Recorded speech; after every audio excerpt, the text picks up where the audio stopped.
Welcome students.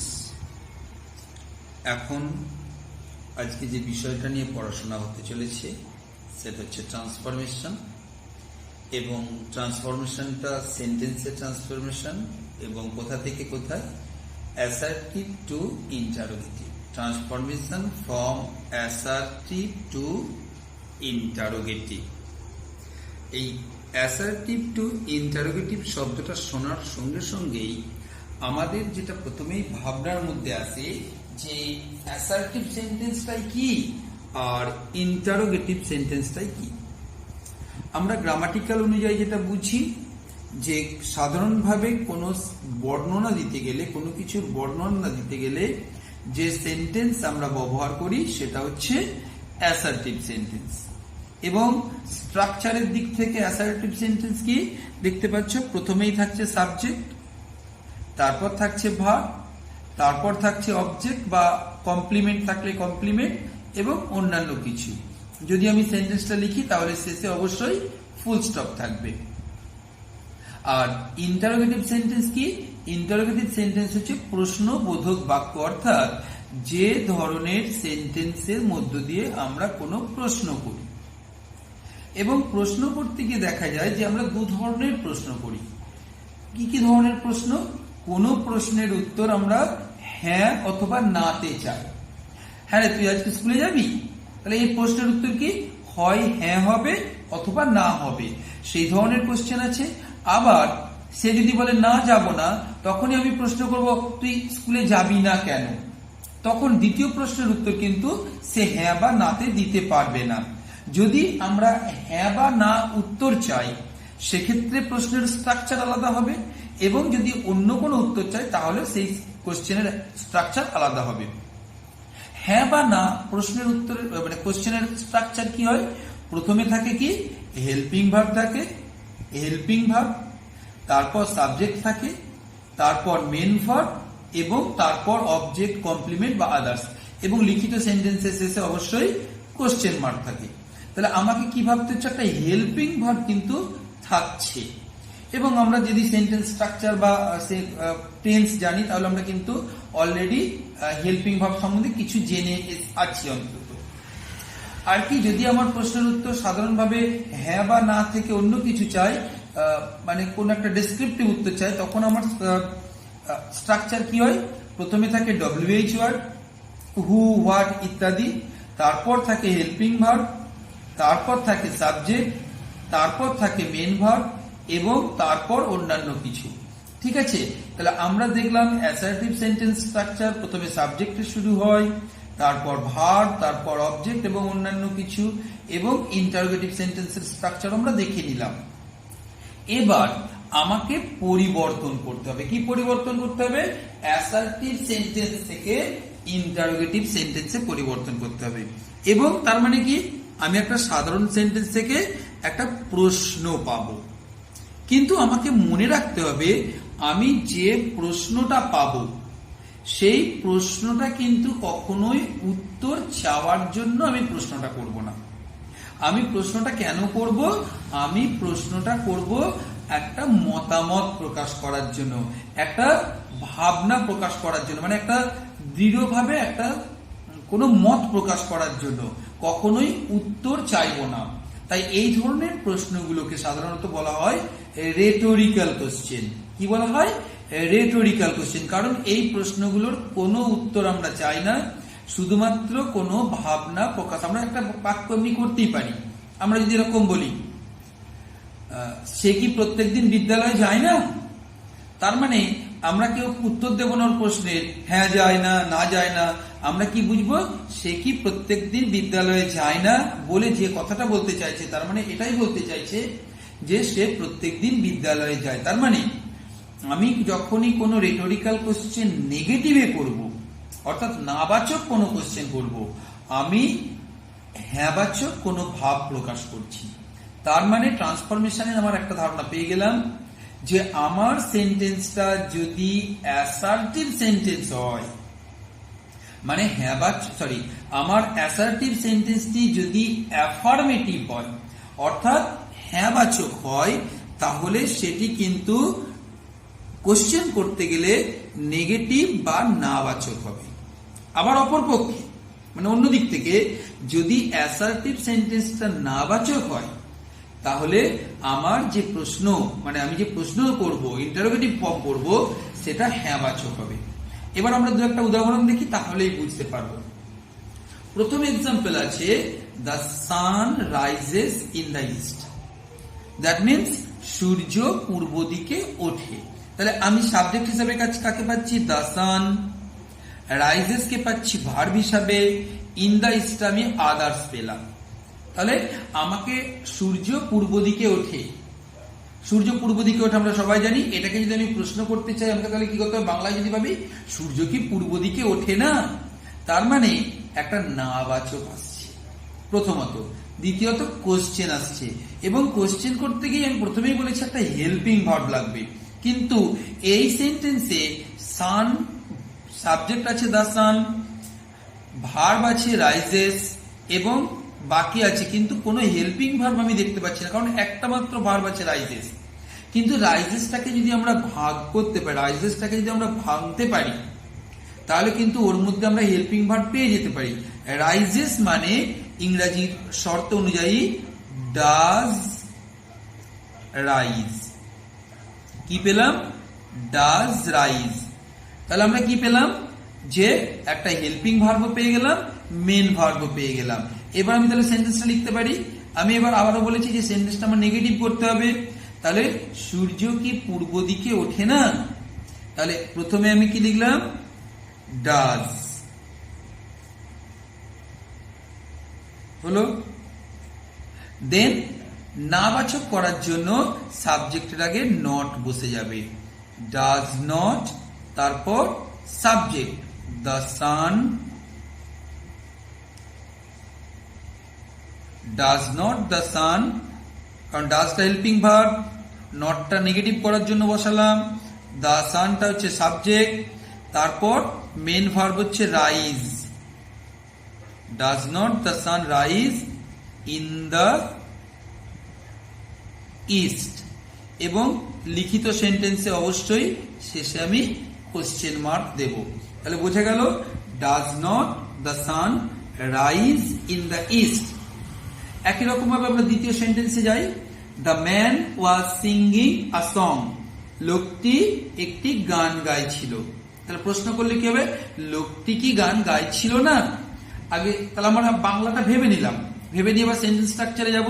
প্রথমে subject দেখলাম the man, verb পেলাম ওয়াজ সিঙ্গিং, তার মানে আমি ওয়াজটা পেলাম হেল্পিং ভার্ব, সিঙ্গিংটা মেন ভার্ব পেলাম, আর আ সং এটা হচ্ছে অবজেক্ট। তাহলে আমার কোনো সমস্যা হওয়ার কথা নয়।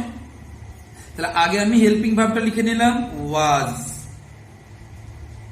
তারপর না করার জন্য নট, তারপর subject was not the man, was not the man singing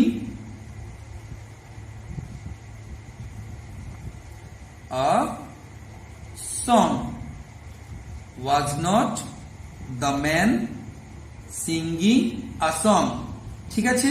তাহলে কোশ্চেন আমরা ডব্লিউএইচ ওয়ার্ড আগে সরি ডব্লিউএইচ ওয়ার্ড নয়, হেল্পিং ভার্বটা আগে লিখলাম, তারপর নট শব্দটা দিলাম, তারপর মেন ভার্ব সরি সাবজেক্ট লিখলাম, এবং আস্তে আস্তে সাবজেক্টের পর মেন ভার্ব, এবং মেন ভার্বের পর কি লিখলাম? অবশিষ্ট যেটুকু আছে দ্যাট মিনস অবজেক্ট বা অন্যান্য কিছু, এবং শেষে কোশ্চেন মার্ক দিলাম। 3 নম্বর সেন্টেন্সে চলে আসি। 3 নম্বর সেন্টেন্সে কি আছে? Ramen has not broken the bench. আমরা দুটো হ্যাঁবাচক থেকে negative question mark question interrogative sentence করেছি। এখন কি করব? এখন আমরা করব নাবাচক সেন্টেন্স থাকলে আমরা কিভাবে করছি। নাবাচক সেন্টেন্স থাকলে আমি কি করব? নট শব্দটা তুলে দেব। তাহলে Ramen has not broken the bench. আমরা সেন্টেন্সের আগে স্ট্রাকচারটা দেখে নিই কি কি আছে। রমেন হচ্ছে সাবজেক্ট, হ্যাজ নট ব্রোকেনকে আমরা যদি ভাঙি, হ্যাজটাকে কি পাচ্ছি? হেল্পিং ভার্ব, আর ব্রোকেনটা পাচ্ছি মেন ভার্ব, আর দ্য বেঞ্চটা হচ্ছে অবজেক্ট। তাহলে আমি যেহেতু নাবাচক সেন্টেন্স আছে আমাকে হ্যাঁবাচক করতে হবে, দ্যাট মিনস আমার নট শব্দটা আর থাকছে না। তাহলে আমার সেন্টেন্স স্ট্রাকচার কি হবে? হ্যাজ প্রথমে লিখলাম হেল্পিং ভার্ব, তারপর কি লিখবো subject has Ramen, has Ramen, তারপর নট তো থাকছে না, broken the bench, question mark, has Ramen broken the bench. ঠিক আছে, তাহলে এইভাবে আমরা কিন্তু WH মানে ইয়েস নো কোশ্চেনে ট্রান্সফার করতে পারি আমার অ্যাসার্টিভ সেন্টেন্স গুলো। কিন্তু বেশ কিছু ক্ষেত্রে ইয়েস নো কোশ্চেনের বদলে আমরা কি করতে পারি WH কোশ্চেন করতে পারি। ইয়েস নো কোশ্চেনের বদলে আমরা মানে ইয়েস নো কোশ্চেনের পরিবর্তে আমরা WH কোশ্চেনে রূপান্তরিত করতে পারি। যেমন আছে everyone wants to be happy, প্রত্যেকেই সুখী হতে চায়। আমি যদি এটাকে ইয়েস নো কোশ্চেন না করে WH কোশ্চেন করি তাহলে একটা অদ্ভুত রকমের সেন্টেন্স তৈরি হবে, যে সেন্টেন্সটা মোটেই ভালো লাগবে না। তাই প্রত্যেকেই সুখী হতে চায়, আমরা এই সেন্টেন্সটাকে এরকম ভাবে করতে পারি কে সুখী হতে চায় না।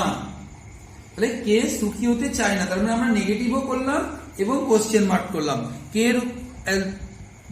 ইংরেজি কি হু, আর চায় না does not want, who does not want, কে চায় না, কি চায় না টু বি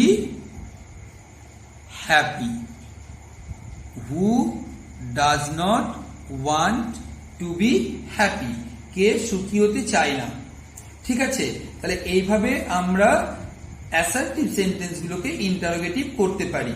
এবার উপরের তিনটি উদাহরণ দিতে গিয়ে প্রথম দুটো উদাহরণে দেখো আমি নট শব্দটা কোথায় বসিয়েছি, সাবজেক্টের আগে। এবার আমার মনে একটা প্রশ্ন আছে যে নটটা স্যার আমি তাহলে কোথায় বসাবো, সবসময় কি সাবজেক্টের আগে বসবে? কিন্তু এখানেও একটা নিয়ম আছে, যদি তোমার সেন্টেন্সের সাবজেক্ট নাউন হয় তাহলে নট শব্দটি আগে বসবে, যদি প্রোনাউন হয় তাহলে নট শব্দটি পরে বসবে। যদি আমার একটা সেন্টেন্স থাকতো হি ইজ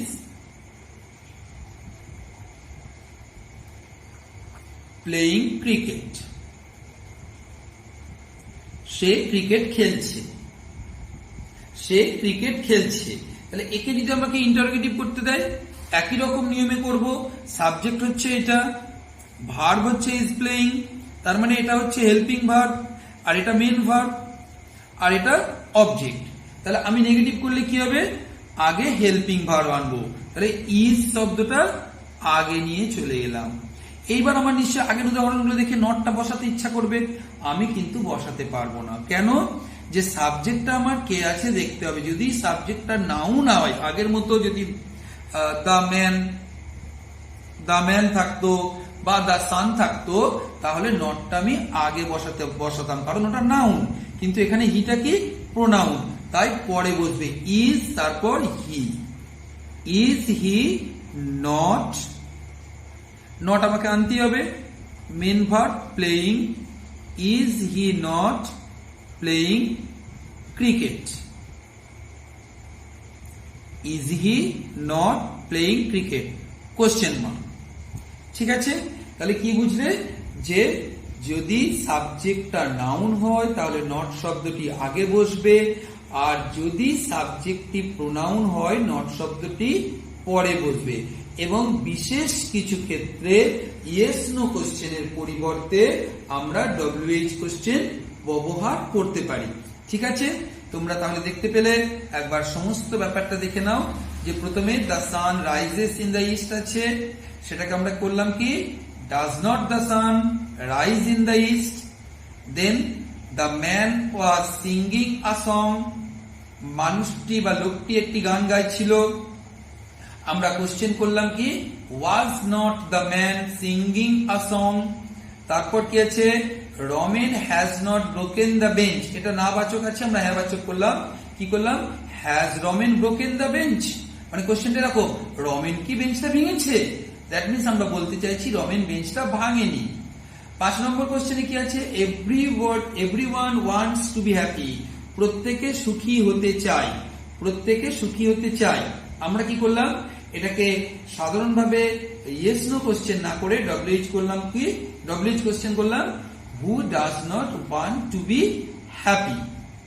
এবং 6 নম্বর কোশ্চেন আমি দেখালাম কি, যে সাবজেক্টটা একই রকম নিয়মে আমরা তো নেগেটিভ প্রশ্নবোধক করবই নেগেটিভ করে, কিন্তু যখন নট শব্দটা লিখতে হবে আমি কোথায় নট শব্দটা লিখব, ঠিক তখনই যদি সাবজেক্টটা নাউন হয় তার আগেই নটটা বসে যাবে, আর সাবজেক্ট পরে হলে নটটা পরে বসবে। ঠিক আছে। আবার কিছু কিছু ক্ষেত্রে হেল্পিং ভার্ব লাগেও না, সেরকম কিছু আছে সেন্টেন্স, যেমন দেখো আমি আরেকটা সেন্টেন্স লিখতে পারি, man is mortal, man is mortal, that means মানুষ মরণশীল। এই সেন্টেন্সের ক্ষেত্রে বি ভার্ব হচ্ছে মেন ভার্ব বা ইজ হচ্ছে মেন ভার্ব, এর ক্ষেত্রে কিন্তু কোন রকম হেল্পিং ভার্ব লাগবে না। এখানে আমরা সাধারণভাবেই কোশ্চেন করতে পারি, ইজ প্রথমে ইজ ভার্ব বসিয়ে দিলাম, বি ভার্ব প্রথমে বসে গেল, এবার যেহেতু ম্যান সাবজেক্ট আছে তার আগেই নটটা বসবে, is not man mortal, is not man mortal. ঠিক আছে, শেষে কোশ্চেন মার্ক দিলে। আশা করছি বুঝতে পারলে ব্যাপারটা। তাহলে এইভাবে তোমরা অ্যাসার্টিভ সেন্টেন্স থেকে ইন্টারোগেটিভে রূপান্তর করতে পারো। ঠিক আছে।